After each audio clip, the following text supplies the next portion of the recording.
With this data analysis pedigree assignment, I wanted to research the history of hemophilia in the royal family to see if Prince William and Kate Middleton, or Prince Harry and Meghan Markle's children, would inherit the disorder. Hemophilia is a hereditary disorder which inhibits the ability to clot blood, causing the sufferer to bleed severely from even slight injury. It has been known to plague the genetics of the royal family. So in this family's pedigree, we see that Queen Victoria had 9 children, one of which, a boy, Leopold, inherited hemophilia. He had 2 children, a boy and a girl, and his daughter Alice of Athlone had 3 children down here.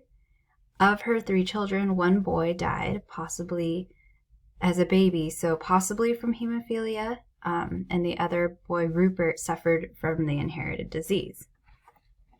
One of Queen Victoria's daughters, over here, Beatrice, went to marry Henry of Battenberg and had 4 children, 3 boys and 2 girls.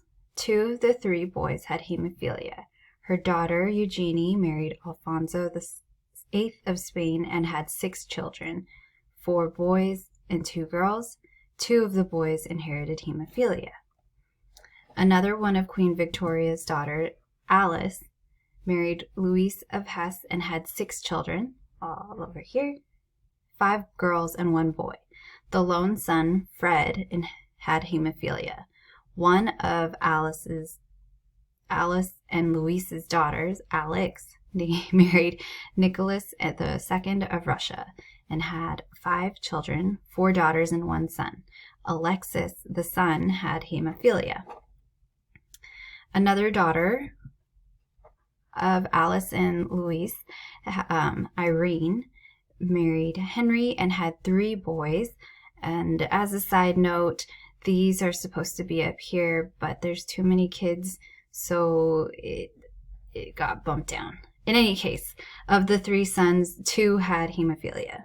So on this pedigree so far, we see that males have been affected by the blood clotting disorder hemophilia, while females who are blood related to Queen Victoria, either the daughter or a granddaughter on the maternal side, were carriers.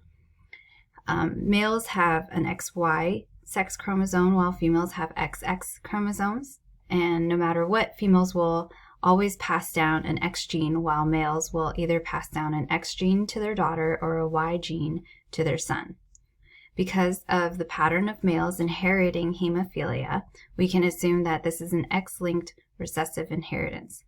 Queen Victoria probably had a mutation in her genes, making her a carrier, but passed it on to several of her 9 children. Leopold, so the oddity here is that Leopold, Queen Victoria's son, was easily bruised and as a child, but somehow the daughter inherited the disease. But since fathers cannot pass down hemophilia to their sons, this makes me believe, I added that Helen was a carrier, so I added a circle here. She may have inherited the genes from her family lineage, or it was a mutation. So, now back to my original question. Will William and Kate or Harry and Meghan's offspring inherit hemophilia, especially since William and Henry are related by blood? I'm going to zoom in on this part of the lineage where we see, so that we can find out where William and Henry are and how they are a part of this royal family. So these yellow highlights are going to continue over here. William and Harry are highlighted down here at the bottom, and I don't believe that either couple should be worried about the inheritance of the royal family, since William and Harry are blood related by great-great-great-grandfather, Edward VII of England. If William, so this is a male, and it keeps going down the male lineage, down to all the way down to William and Harry. If William and Harry were to have hemophilia, they would have inherited the disease from Princess Diana, but her pedigree is not shown here. And if the children of William and Kate or Harry and Meghan were to inherit hemophilia, they would have inherited it through either Kate's lineage or from Megan's lineage, depending on if they were carriers.